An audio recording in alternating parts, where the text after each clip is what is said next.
ॐ शुक्लाम्बरधरं विष्णुं शशिवर्णं चतुर्भुजं प्रसन्नवदनं ध्यायेत् सर्वविघ्नोपशान्तये।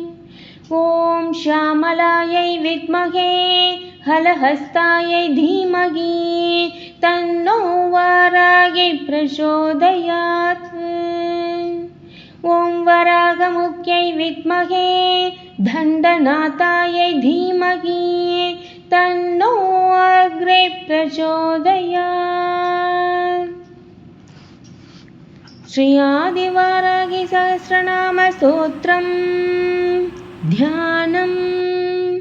नमोऽस्तु देवी वाराही जयैङ्गारस्वरूपिणी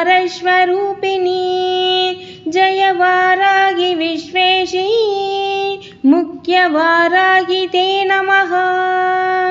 वराहमुखि वन्दे त्वाम् अन्धे अन्दिनि ते नमः। सर्वदुष्टप्रदुष्टानां वाक्स्तम्भनकरे नमः। नमस्तम्भिनि स्तम्भे त्वां जृम्भे जृम्भिनि ते नमः।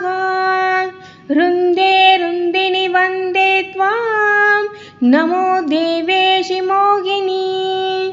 स्वभक्तानां हि सर्वेषां सर्वकामप्रते नमः।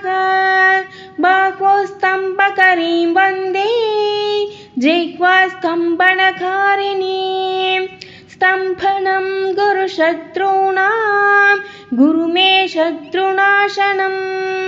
शीघ्रं वश्यं च गुरु मे याज्ञौ वागात्मिका स्थिता।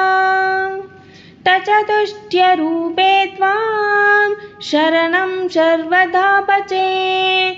हुमात्मिके पट्रूपेण जय आद्यानने शिवे। देहि मे सकलान् कामान् वाराही जगदीश्वरी। नमस्तुभ्यं नमस्तुभ्यं नमस्तुभ्यं नमो नमः।